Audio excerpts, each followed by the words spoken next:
Book 63, Divorce. Narrated Abdullah bin Amr that he had divorced his wife while she was menstruating during the lifetime of Allah's Apostle. Amr bin al-Khattab asked Allah's Apostle about that. Allah's Apostle said, "Order him, your son, to take her back and keep her till she is clean and then to wait till she gets her next period and becomes clean again, whereupon, if he wishes to keep her, he can do so, and if he wishes to divorce her he can divorce her before having sexual intercourse with her, and that is the prescribed period which Allah has fixed for the women meant to be divorced." Narrated Anas bin Sirin, Ibn Amr said, "I divorced my wife while she was menstruating." Amr mentioned that to the Prophet. The Prophet said, "To my father, let your son take her back." I asked, "Ibn Amr, is such a divorce counted, that is as one legal divorce?" Ibn Amr said, "Of course." Narrated Yunus bin Jubair, Ibn Amr said, "The Prophet said to Amr, 'Order him, Ibn Amr, to take her back.'" I asked, "Is such a divorce counted as one legal divorce?" Ibn Amr said, "What do you think if someone becomes helpless and foolish?" Narrated Ibn Amr, "Divorcing my wife during her menses was counted as one legal divorce." Narrated Al-Azhar, I asked Az-Zuri, which of the wives of the Prophet sought refuge with Allah from him.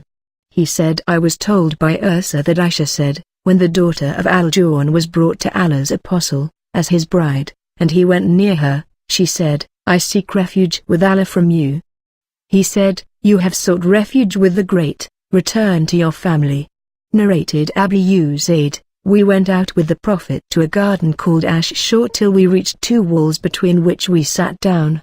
The Prophet said, 'Sit here,' and went in the garden. The Jawniya, a lady from Bani Jawn, had been brought and lodged in a house in a date palm garden in the home of Umayma bint Numan bin Sharahil, and her wet nurse was with her. When the Prophet entered upon her, he said to her, "Give me yourself, in marriage, as a gift." She said, "Can a princess give herself in marriage to an ordinary man?" The Prophet raised his hand to pat her so that she might become tranquil. She said, "I seek refuge with Allah from you." He said, "You have sought refuge with one who gives refuge." Then the Prophet came out to us and said, "O Abu Zayd, give her 2 white linen dresses to wear and let her go back to her family." Narrated Saland Abu Zayd, the Prophet married Umayma bint Sharahil, and when she was brought to him, he stretched his hand towards her. It seemed that she disliked that, whereupon the Prophet ordered Abu Zayd to prepare her and to provide her with 2 white linen dresses. See Hadith number 541. Narrated Sal bin Sa'd, similarly as above, 182. Narrated Abi Galab Yunus bin Jubair, I asked Ibn Amr, what is said regarding, a man divorces his wife during her period? He said, "Do you know Ibn Amr?" Ibn Amr divorced his wife while she was menstruating. Amr then went to the Prophet and mentioned that to him. The Prophet ordered him to take her back, and when she became clean, he could divorce her if he wanted. I asked, Ibn Amr, was that divorce counted as one legal divorce? He said, if one becomes helpless and foolish, will he be excused? Of course not. Narrated Sal bin Sa'd as-Sadi, Uwaymir al-Ajlani came to Asim bin Adi al-Ansari and asked, "O Asim, tell me, if a man sees his wife with another man, should he kill him, whereupon you would kill him in qisas, or what should he do?" O Asim, please ask Allah's Apostle about that. Asim asked Allah's Apostle about that. Allah's Apostle disliked that question and considered it disgraceful. What Asim heard from Allah's Apostle was hard on him. When he returned to his family, Uwaymir came to him and said, "O Asim, what did Allah's Apostle say to you?" Asim said, "You never bring me any good." Allah's Apostle disliked to hear the problem which I asked him about. Uwaymir said, "By Allah, I will not leave the matter till I ask him about it." So Uwaymir proceeded till he came to Allah's Apostle, who was in the midst of the people, and said, "O Allah's Apostle, if a man finds with his wife another man, should he kill him, whereupon you would kill him, in qisas, or otherwise, what should he do?" Allah's Apostle said, "Allah has revealed something concerning the question of you and your wife. Go and bring her here." So they both carried out the judgment of Lian, while I was present among the people, as a witness. When both of them had finished, Uwayma said, O Allah's Apostle, if I should now keep my wife with me, then I have told a lie. Then he pronounced his decision to divorce her thrice before Allah's Apostle ordered him to do so. Ibn Shihab said, that was the tradition for all those who are involved in a case of Lian. Narrated Aisha, the wife of Rifa'a al-Karazi, came to Allah's Apostle and said, O Allah's Apostle, Rifa'a divorced me irrevocably. After him I married Abdurrahman bin Az-Zubair al-Karazi, who proved to be impotent. Allah's Apostle said to her, perhaps you want to return to Rifa'a? Nay, you cannot return to Rifa'a until you and Abdurrahman consummate your marriage. Narrated Aisha, a man divorced his wife thrice, by expressing his decision to divorce her thrice. Then she married another man who also divorced her. The Prophet was asked if she could legally marry the first husband, or not. The Prophet replied, no, she cannot marry the first husband unless the second husband consummates his marriage with her, just as the first husband had done. Narrated Aisha, Allah's Apostle gave us the option, to remain with him or to be divorced, and we selected Allah and his Apostle. So, giving us that option was not regarded as divorce. Narrated Mus'ab, I asked Aisha about the option. She said, the Prophet gave us the option. Do you think that option was considered as a divorce? I said, it matters little to me if I give my wife the option once or 100 times after she has chosen me. Narrated Aisha, a man divorced his wife and she married another man who proved to be impotent and divorced her. She could not get her satisfaction from him, and after a while he divorced her.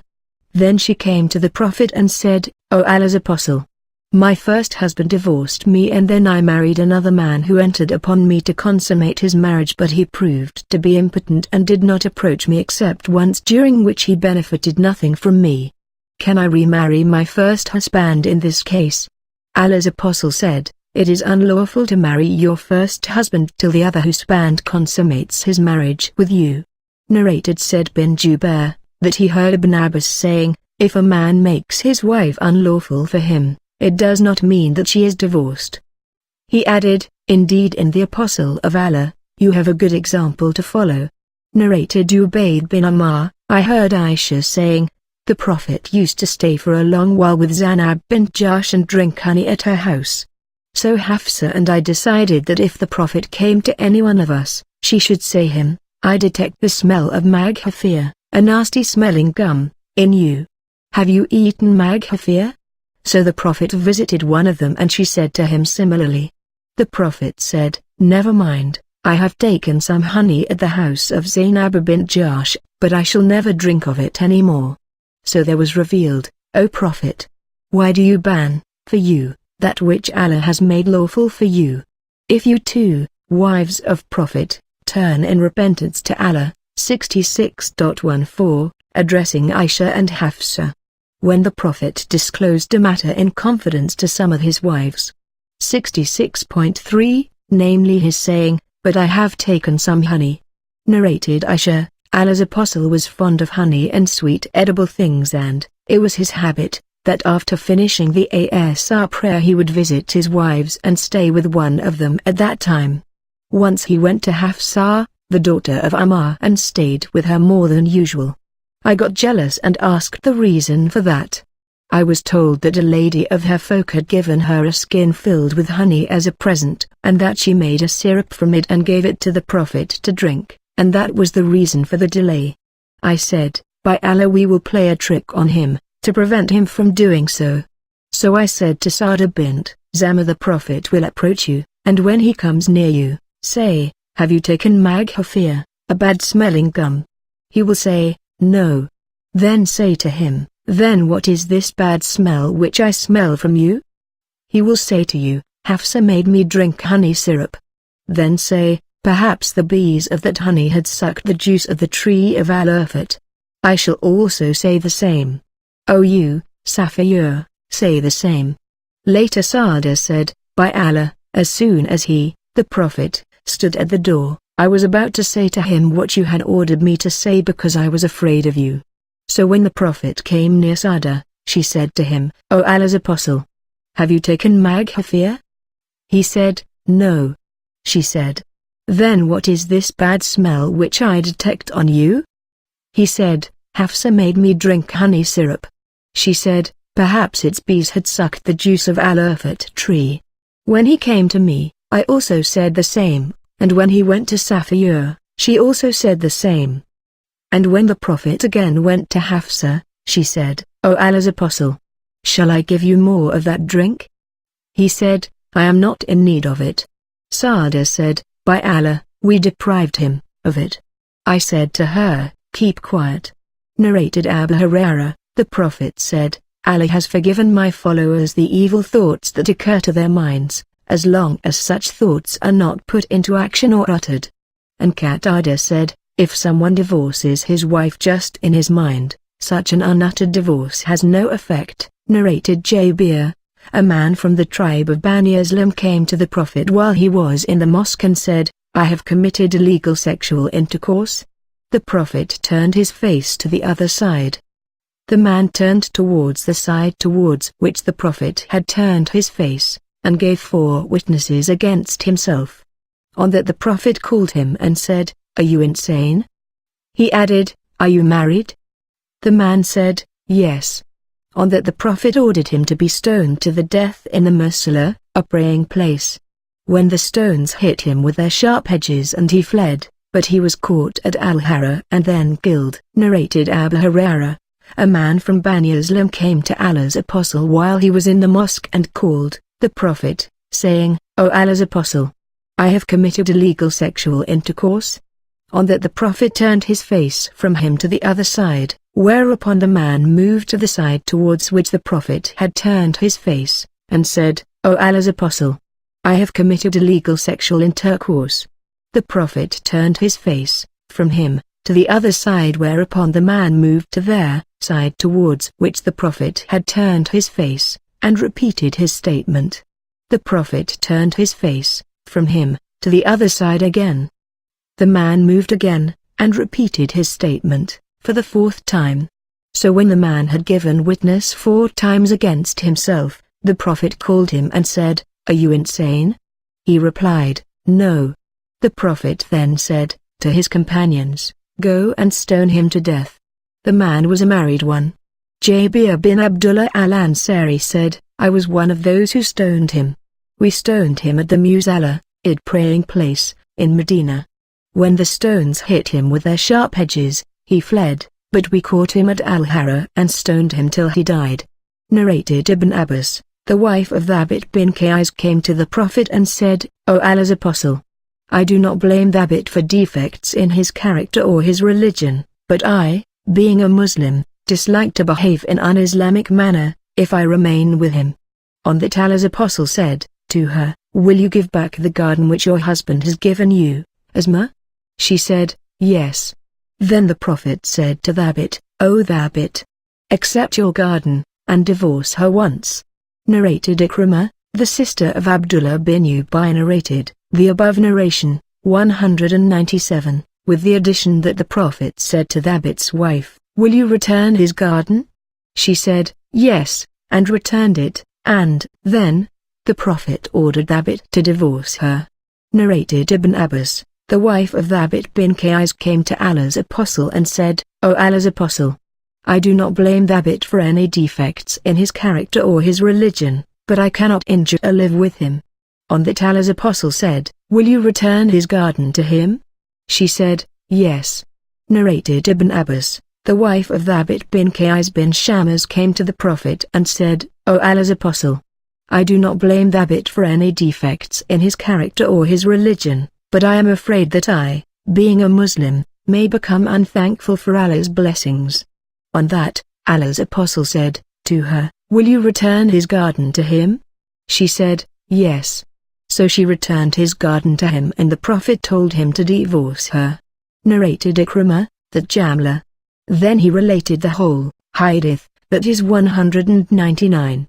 Narrated Al-Miswar bin Makramah Az-Zuri, I heard the Prophet saying, "Banu al-Mughira have asked my leave to let Ali marry their daughter, but I give no leave to this effect." Narrated Aisha, the wife of the Prophet. 3 traditions were established concerning situations in which Bara was involved. When she was manumitted, she was given the option to keep her husband or leave him. Allah's apostle said, "The wala is for the one who manumits." Once Allah's apostle entered the house while some meat was being cooked in a pot, but only bread and some soup of the house were placed before him. He said, "Don't I see the pot containing meat?" They said, "Yes, but that meat was given to Barira in charity, by someone, and you do not eat what it given in charity." The Prophet said that meat is alms for her, but for us it is a present. Narrated Ibn Abbas, "I saw him as a slave, namely, Barira's husband." Narrated Ibn Abbas, "That was Mughith, the slave of Bani so-and-so, that is, Barira's husband, as if I am now looking at him following her, Barira, along the streets of Medina." Narrated Ibn Abbas, "Barira's husband was a black slave called Mughith, the slave of Bani so-and-so, as if I am seeing him now, walking behind her along the streets of Medina." Narrated Ibn Abbas, "Barira's husband was a slave called Mughith, as if I am seeing him now, going behind Barira and weeping with his tears flowing down his beard." The Prophet said to Abbas, "O Abbas, are you not astonished at the love of Mughith for Barira and the hatred of Barira for Mughith?" The Prophet then said to Barira, "Why don't you return to him?" She said, "O Allah's apostle, do you order me to do so?" He said, "No, I only intercede for him." She said, "I am not in need of him." Narrated Al-Aswad, Aisha intended to buy Barira, but her masters stipulated that her wala wound before them. Aisha mentioned that to the Prophet, who said to Aisha, "Buy and manumit her, for the wala is for the one who manumits." Once some meat was brought to the Prophet and was said, "This meat was given in charity to Barira." The Prophet said, "It's an object of charity for Barira and present for us." Narrated Adam, Shuba relate the same hadith and added, Barira was given the option regarding her husband. Narrated Nafi, whenever Ibn Ammar was asked about marrying a Christian lady or a Jewess, he would say, "Allah has made it unlawful for the believers to marry ladies who ascribe partners in worship to Allah, and I do not know of a greater thing, as regards to ascribing partners in worship, etc. to Allah, than that a lady should say that Jesus is her Lord although he is just one of Allah's slaves." Narrated Ibn Abbas, the pagans were of 2 kinds as regards their relationship to the Prophet and the believers. Some of them were those with whom the Prophet was at war and used to fight against, and they used to fight him. The others were those with whom the Prophet made a treaty, and neither did the Prophet fight them, nor did they fight him. If a lady from the first group of pagans emigrated towards the Muslims, her hand would not be asked in marriage unless she got the menses and then became clean. When she became clean, it would be lawful for her to get married, and if her husband emigrated too before she got married, then she would be returned to him. If any slave or female slave emigrated from them to the Muslims, then they would be considered free persons, not slaves, and they would have the same rights as given to other emigrants. The narrator then mentioned about the pagans involved with the Muslims in a treaty, the same as occurs in Mujahid's narration. If a male slave or a female slave emigrated from such pagans as has made a treaty with the Muslims, they would not be returned, but their prices would be paid to the pagans. Narrated Ibn Abbas, Kariba, the daughter of Abi Umayyah, was the wife of Ammar bin al-Khattab. Ammar divorced her and then Muayyah bin Abi Sufyan married her. Similarly, al-Hakam, the daughter of Abi Sufyan, was the wife of Iyad bin Ghanm al-Fihri. He divorced her and then Abdullah bin Uthman al-Thaqafi married her. Narrated Aisha, the wife of the Prophet, when believing women came to the Prophet as emigrants, he used to test them in accordance with the order of Allah. O you who believe! When believing women come to you as emigrants, examine them. 60.10 So if any one of those believing women accepted the above-mentioned conditions, she accepted the conditions of faith. When they agreed on those conditions and confessed that with their tongues, Allah's apostle would say to them, "Go, I have accepted your oath of allegiance, for Islam." By Allah, and hand of Allah's apostle never touched the hand of any woman, but he only used to take their pledge of allegiance orally. By Allah, Allah's Apostle did not take the pledge of allegiance of the women except in accordance with what Allah had ordered him. When he accepted their pledge of allegiance, he would say to them, "I have accepted your oath of allegiance." Narrated Anas bin Malik, Allah's Apostle took an oath that he would abstain from his wives, and at that time his leg had been sprained, dislocated. So he stayed in the mashraba, an attic room, of his for 29 days. Then he came down, and they, the people, said, "O Allah's Apostle, you took an oath to abstain from your wives for 1 month." He said, "The month is of 29 days. Narrated Nafi, Ibn Ammar used to say about the ilah, which Allah defined, in the Holy Book, if the period of ilah expires, then the husband has either to retain his wife in a handsome manner or to divorce her as Allah has ordered. Ibn Ammar added, when the period of 4 months has expired, the husband should be put in prison so that he should divorce his wife, but the divorce does not occur unless the husband himself declares it. This has been mentioned by Uthman, Ali, Abu ad-Darda, Aisha and 12 other companions of the Prophet. Narrated Yazid, the Mawla of Munbath, the Prophet was asked regarding the case of a lost sheep. He said, "You should take it, because it is for you, or for your brother, or for the wolf." Then he was asked about a lost camel. He got angry and his face became red and he said, to the questioner, "You have nothing to do with it, it has its feet and its water container with it, it can go on drinking water and eating trees till its owner meets it." And then the Prophet was asked about a lukata, money found by somebody. He said, "Remember and recognize its tying material and its container, and make public announcement about it for 1 year. If somebody comes and identifies it, then give it to him, otherwise add it to your property." Narrated Ibn Abbas, Allah's Apostle performed the tawaf around the Kaaba while riding his camel, and every time he reached the corner of the black stone, he pointed at it with his hand and said, "Allahu Akbar." Zainab said, "The Prophet said, an opening has been made in the wall of Gog and Magog like this and this, forming the number 90, with his thumb and index finger." Narrated Abu Hurairah, Abul Qasim, the Prophet, said, "There is an hour, or a moment, of particular significance on Friday.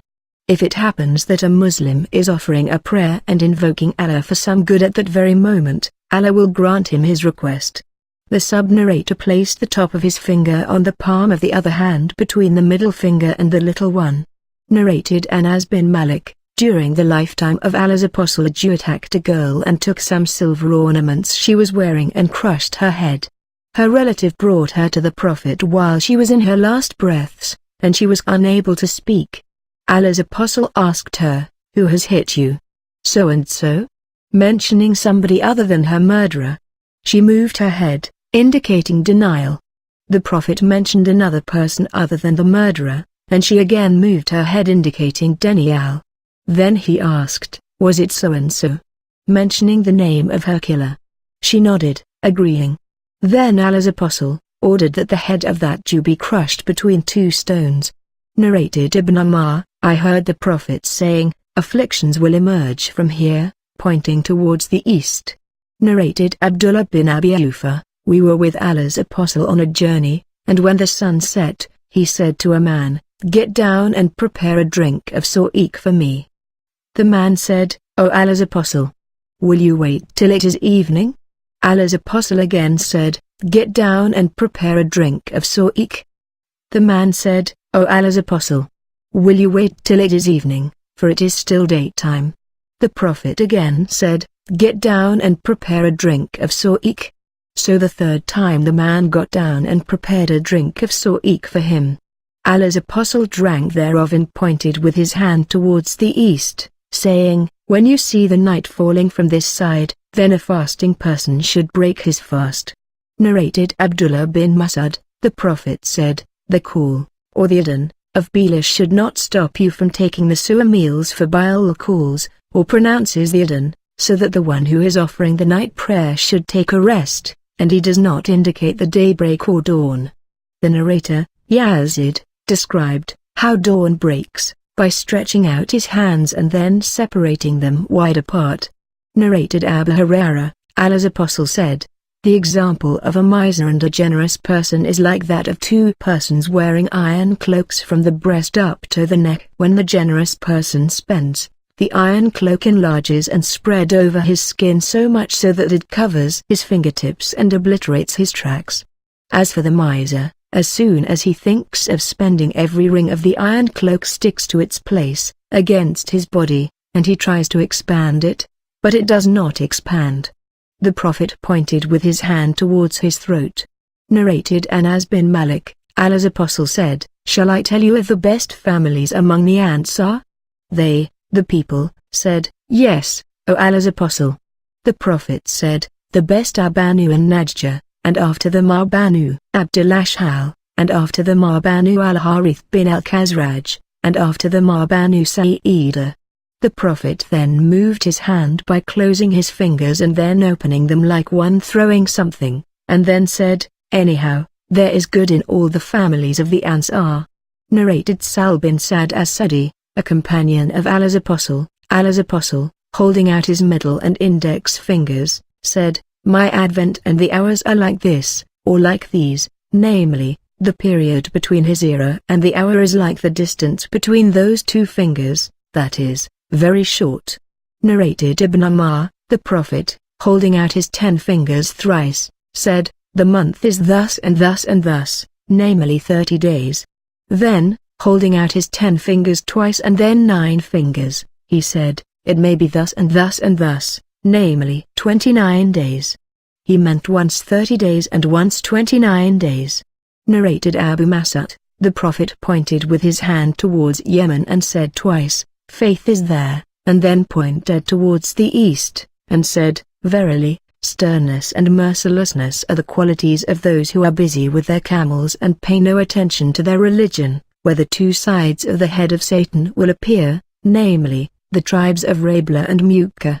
Narrated Sal, Allah's Apostle said, "I and the one who looks after an orphan will be like this in paradise," showing his middle and index fingers and separating them.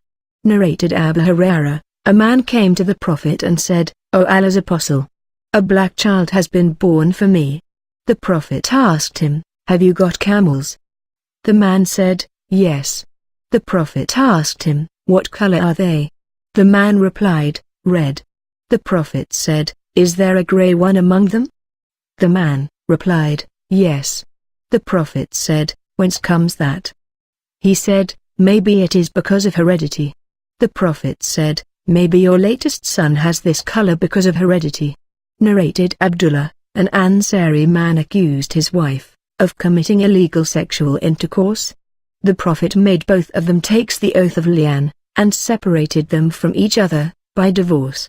Narrated Ibn Abbas, Hilal bin Umayyah accused his wife of illegal sexual intercourse and came to the Prophet to bear witness against her, taking the oath of Lian.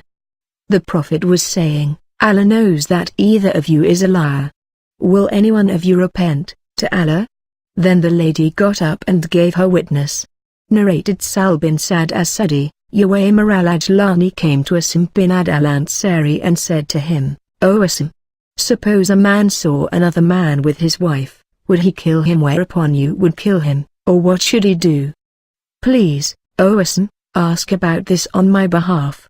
Asim asked Allah's Apostle about it. Allah's Apostle disliked the question and considered it disgraceful.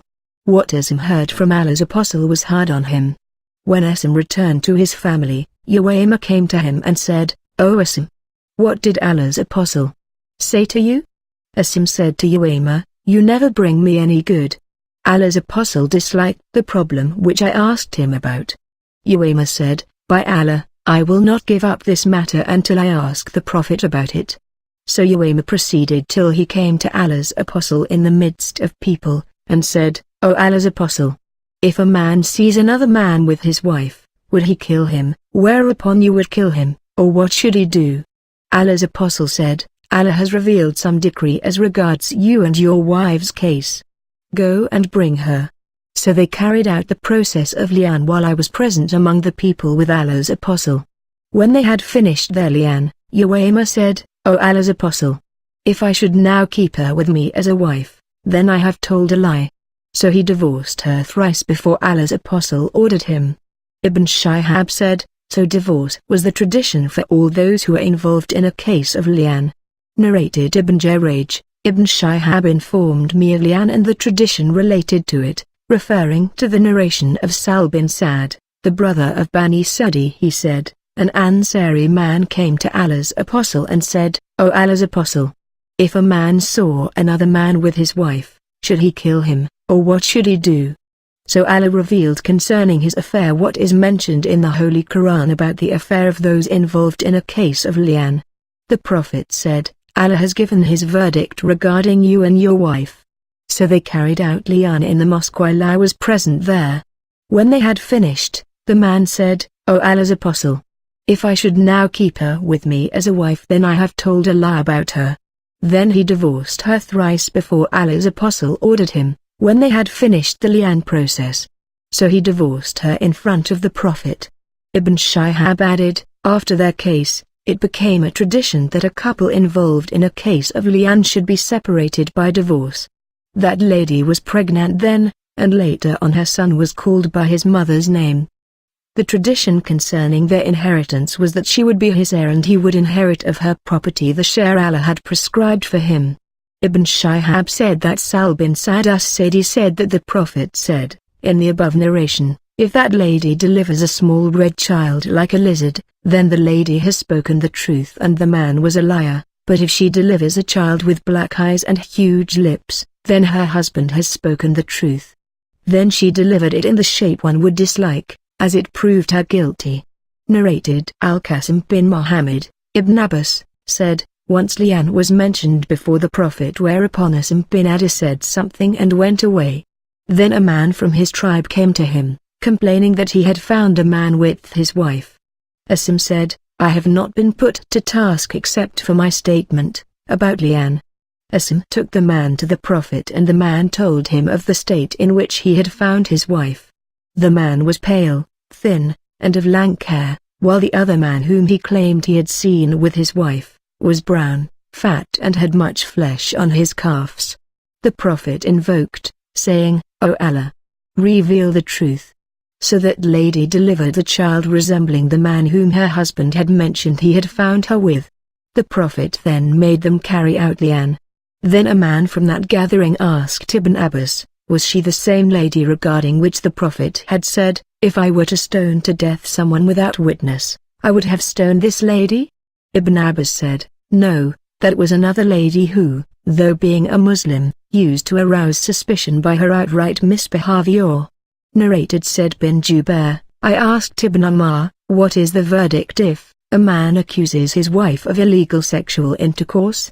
Ibn Umar said, the Prophet separated, by divorce, the couple of Bani al-Ajlan, and said, to them, Allah knows that one of you two is a liar, so will one of you repent? But both of them refused. He again said, Allah knows that one of you two is a liar, so will one of you repent? But both of them refused. So he separated them by divorce. Ayub, a sub-narrator said, Amr bin Dinar said to me, there is something else in this hadith which you have not mentioned. It goes thus, the man said, what about my money, that is the more that I have given to my wife? It was said, you have no right to restore any money, for if you have spoken the truth, as regards the accusation, you have also consummated your marriage with her, and if you have told a lie, you are less rightful to have your money back. Narrated Said bin Jubair, I asked Ibn Umar about those who are involved in a case of lien. He said, the Prophet said to those who are involved in a case of lien, your accounts are with Allah. One of you two is a liar, and you, the husband, have no right over her, she is divorced. The man said, what about my property, ma? The Prophet said, you have no right to get back your property. If you have told the truth about her, then your property was for the consummation of your marriage with her, and if you told a lie about her, then you are less rightful to get your property back. Sufyan, a sub-narrator said, I learned the hadith from Amr. Narrated Ayub, I heard Said bin Jubair saying, I asked Ibn Umar, if a man accuses his wife for an illegal sexual intercourse and carries out the process of Lian, what will happen? Ibn Umar set two of his fingers apart. Sufyan set his index finger and the middle finger apart. Ibn Umar said, the Prophet separated the couple of Bani al-Ajlan by divorce and said thrice, Allah knows that one of you two is a liar, so will one of you repent to Allah? Narrated Ibn Umar, Allah's apostle separated, divorced, the wife from her husband who accused her for an illegal sexual intercourse, and made them take the oath of Lian. Narrated Ibn Umar, the Prophet made an Ansari man and his wife carry out Lian, and then separated them by divorce. Narrated Ibn Umar, the Prophet made a man and his wife carry out Lian, and the husband repudiated her child. So the Prophet got them separated, by divorce, and decided that the child belonged to the mother only. Narrated Ibn Abbas, those involved in a case of Lian were mentioned before Allah's apostle Isma bin Adi said something about that and then left. Later on a man from his tribe came to him and told him that he had found another man with his wife. On that Isma said, I have not been put to task except for what I have said, about Lian. Isma took the man to Allah's apostle and he told him of the state in which he found his wife. The man was pale, thin and lank-haired, while the other man whom he had found with his wife was brown, fat with thick calves and curly hair. Allah's apostle said, O Allah, reveal the truth. Then the lady delivered a child resembling the man whom her husband had mentioned he had found with her. So Allah's apostle ordered them to carry out Lian. A man from that gathering said to Ibn Abbas, was she the same lady regarding whom Allah's apostle said, if I were to stone to death someone without witnesses, I would have stoned this lady? Ibn Abbas said, no, that was another lady who, though being a Muslim, used to arouse suspicion because of her outright misbehavior. Narrated Aisha, the Prophet said. As in 240. Narrated Aisha, Rifa al-Karazi married a lady and then divorced her whereupon she married another man. She came to the Prophet and said that her new husband did not approach her, and that he was completely impotent. The Prophet said to her, no, you cannot remarry your first husband, till you taste the second husband and he tastes you, that is till he consummates his marriage with you. Narrated Salama, the wife of the Prophet, a lady from Bani Islam, called Sabiyah, become a widow while she was pregnant.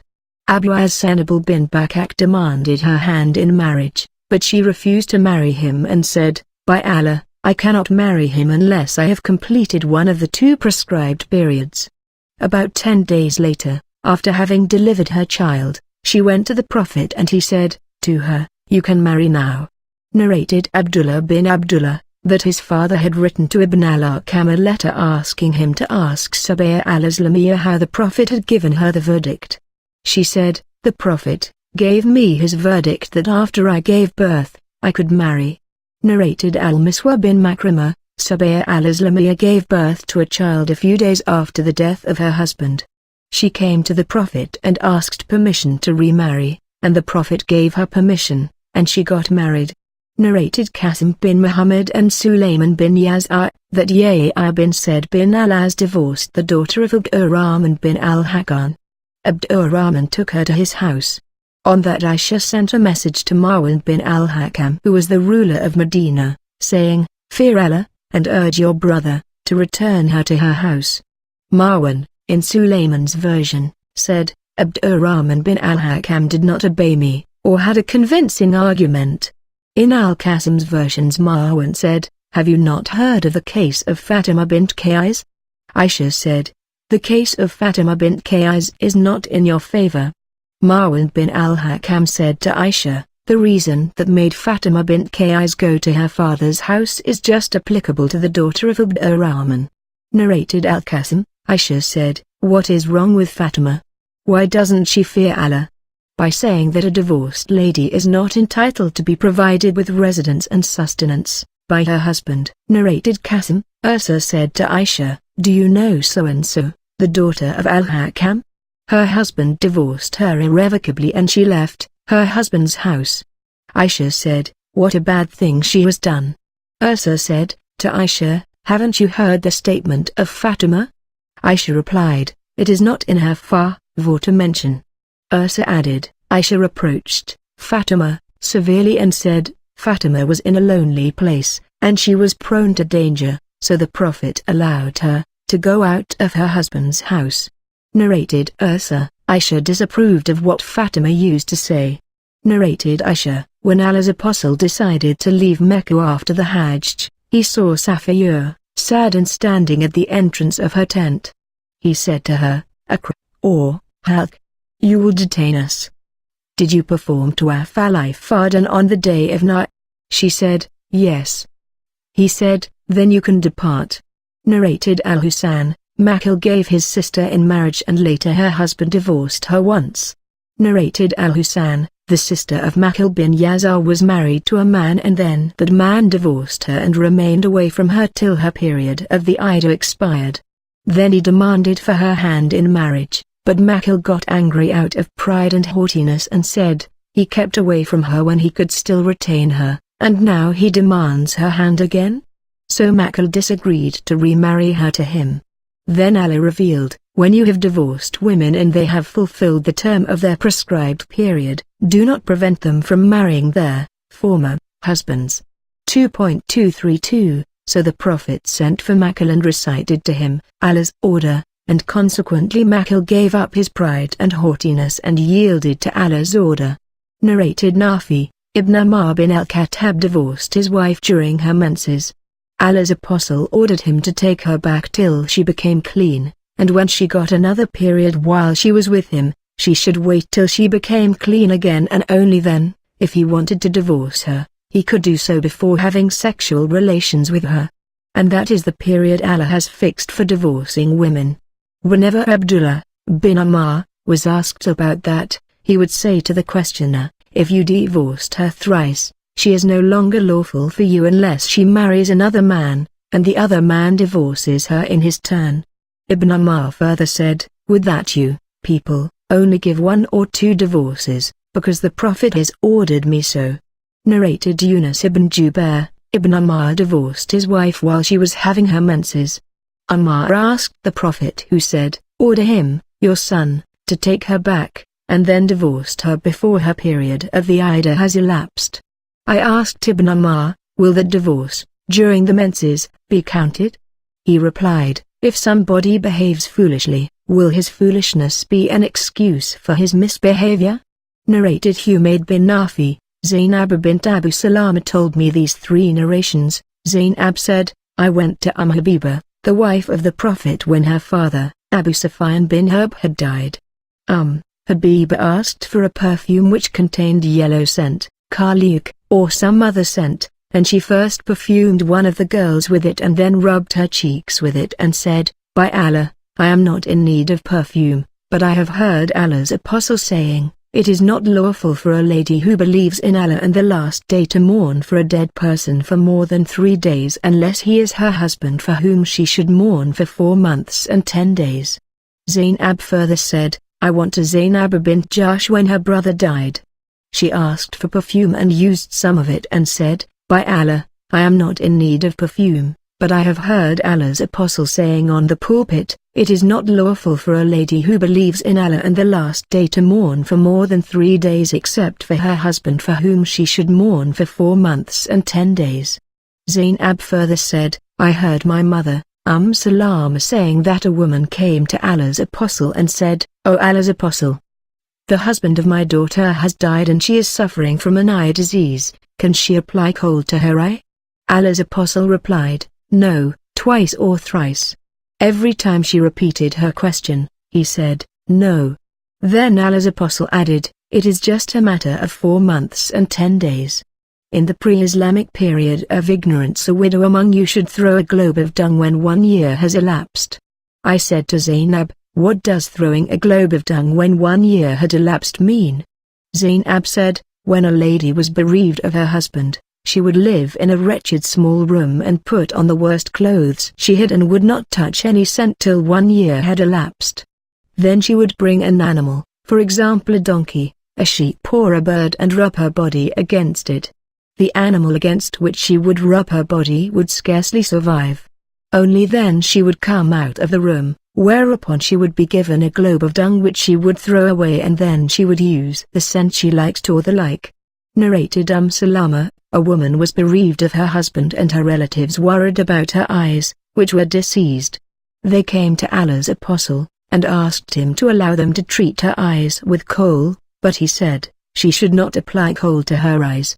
In the pre-Islamic period of ignorance, a widowed woman among you would stay in the worst of her clothes, or the worst part of her house, and when a year had elapsed, if a dog passed by her, she would throw a globe of dung. Nay, she cannot use Khul, till 4 months and 10 days have elapsed. Narrated Habiba, the Prophet said, it is not lawful for a Muslim woman who believes in Allah and the last day to mourn for more than 3 days, except for her husband, for whom she should mourn for 4 months and 10 days. Narrated Matiyur, we were forbidden to mourn for more than 3 days except for a husband. Narrated Matiyur, we were forbidden to mourn for more than 3 days for a dead person, except for a husband, for whom a wife should mourn for 4 months and 10 days, while in the mourning period, we were not allowed to put Khul in our eyes, nor perfume ourselves, nor wear dyed clothes, except a garment of asp, special clothes made in Yemen. But it was permissible for us that when one of us became clean from her menses and took a bath, she could use a piece of a certain kind of incense. And it was forbidden for us to follow funeral processions. Narrated Matiyur, the Prophet said, it is not lawful for a lady who believes in Allah and the last day, to mourn for more than 3 days for a dead person, except for her husband, in which case she should neither put Khul in her eyes, nor perfume herself, nor wear dyed clothes, except a garment of asbamati. Added, the Prophet said, she should not use perfume except when she becomes clean from her menses, whereupon she can use qust, and asfar, 2 kinds of incense. Narrated Mujahid, regarding the verse, if any of you dies and leaves wives behind, that was the period of the iddah which the widow was obliged to spend in the house of the late husband. Then Allah revealed, and those of you who die and leave wives should bequeath for their wives a year's maintenance and residence without turning them out, but if they leave, there is no blame on you for what they do of themselves, provided it is honorable, that is lawful marriage. 2.240, Mujahid said, Allah has ordered that a widow has the right to stay for 7 months and 20 days with her husband's relatives through her husband's will and testament, so that she will complete the period of 1 year, of iddah. But the widow has the right to stay that extra period or go out of her husband's house as is indicated by the statement of Allah, but if they leave there is no blame on you. 2.240, Ibn Abbas said, the above verse has cancelled the order of spending the period of the iddah at her late husband's house, and so she could spend her period of the iddah wherever she likes. And Allah says, without turning them out. Atta said, if she would, she could spend her period of the iddah at her husband's house, and live there according to her husband's will and testament, and if she would, she could go out of her husband's house, as Allah says, there is no blame on you for what they do of themselves. 2.240, added, then the verses of inheritance were revealed and the order of residence, for the widow, was cancelled, and she could spend her period of the iddah wherever she would like, and she was no longer entitled to be accommodated by her husband's family. Narrated Zainab bint Salama, when Habiba bint Abi Sufyan was informed of her father's death, she asked for perfume and rubbed it over her arms and said, I am not in need of perfume, but I have heard the Prophet saying, it is not lawful for a lady who believes in Allah and the last day to mourn for more than 3 days except for her husband, for whom their mourning period is 4 months and 10 days. Narrated Abu Mas'ud, the Prophet prohibited taking the price of a dog, the earnings of a soothsayer and the money earned by prostitution. Narrated Abu Juhayfa, the Prophet cursed the lady who practices tattooing and the one who gets herself tattooed, and one who eats, takes, riba, usury, and the one who gives it. And he prohibited taking the price of a dog, and the money earned by prostitution, and cursed the makers of pictures. Narrated Abu Hurairah, the Prophet forbade taking the earnings of a slave girl by prostitution. Narrated Said bin Jubair, I said to Ibn Ammar, if a man accuses his wife of illegal sexual intercourse, what is the judgment? He said, Allah's Prophet separated the couple of Bani Ajlan, when the husband accused his wife for an illegal sexual intercourse. The Prophet said, Allah knows that one of you two is a liar, so will one of you repent? But they refused. He then again said, Allah knows that one of you two is a liar, so will one of you repent? But they refused, whereupon he separated them by divorce. Ayub, a sub-narrator, said, Amr bin Dinar said to me, in the narration there is something which I do not see you mentioning, that is the husband said, what about my money, ma? The Prophet said, you are not entitled to take back money, for if you told the truth you have already entered upon her, and consummated your marriage with her, and if you are a liar then you are less entitled to take it back. Narrated Ibn Umar, the Prophet said to those who are involved in a case of Lian, your accounts are with Allah. One of you two is a liar. You, husband, have right on her, wife. The husband said, my money, O Allah's Apostle. The Prophet said, you are not entitled to take back any money. If you have told the truth, the money that you paid was for having sexual relations with her lawfully, and if you are a liar, then you are less entitled to get it back.